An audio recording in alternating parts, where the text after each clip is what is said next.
হাদি ভাইকে যে গুলি করলো ফয়সাল, ইতিমধ্যে স্ক্রিনশট আপনারা একটা দেখেছেন যে সেই ফয়সাল কন্টেন্ট ক্রিয়েটর কাফির ফোন নাম্বারও খুঁজছিল।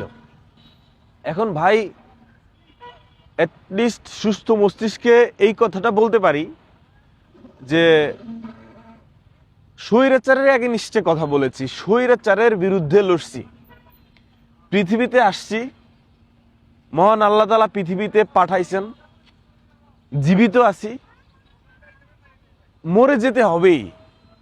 সুতরাং কোনো মানুষকে ভয় পেয়ে সত্যের পক্ষে যে কথা বলবো না, দেশের পক্ষে যে কথা বলবো না, এইটা হবে না, এই কম্প্রোমাইজ হবে না।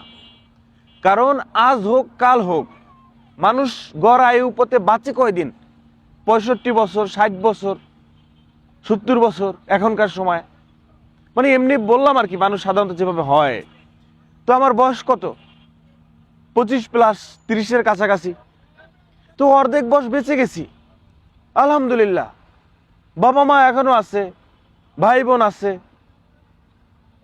বন্ধু বান্ধব আছে, গার্লফ্রেন্ড ছিল, সবার সাথ নেওয়া শেষ। দেশের অনেক জায়গা ঘুরছি, দেশের বাইরে চায়না ঘুরে আসলাম। এখন শুধু একটা স্বাদ আছে, মক্কা মদিনা হজ উমরা করা বাকি আছে। বউ নাই, গার্লফ্রেন্ড নাই, সন্তান নাই। সুতরাং ভয় দেখে লাভ নাই। আছে বাবা মার সাথে অনেকদিন থাকছি, কাটাইছি। এখন যদি আমার জীবন চলে যায় দেশের জন্য, আফসোস নাই, বাট লড়াই করে সংগ্রাম করে চলবো।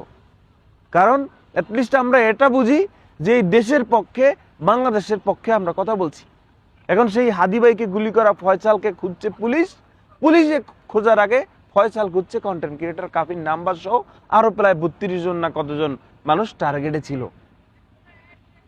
অ্যাটলিস্ট সুস্থ মস্তিষ্কে, ভাই মদ গাঁজা খাই না, সিগারেট খাই না, অ্যাটলিস্ট সুস্থ মস্তিষ্কে এটা বুঝি যে দেশের জন্য কথা বলছি, বাংলাদেশের মানুষের জন্য কথা বলছি, বাংলাদেশের মানুষের পক্ষে কথা বলছি।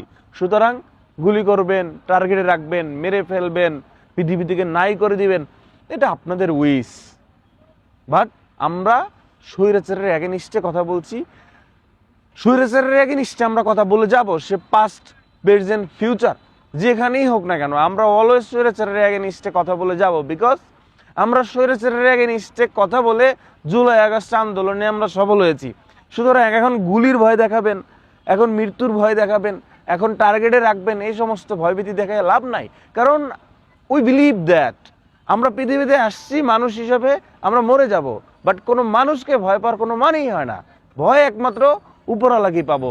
সুতরাং টার্গেটে রাখেন আর যাই করেন, আমরা দেশের পক্ষে আছি, বাংলাদেশের পক্ষে আছি, বাংলাদেশের মানুষের পক্ষে আছি।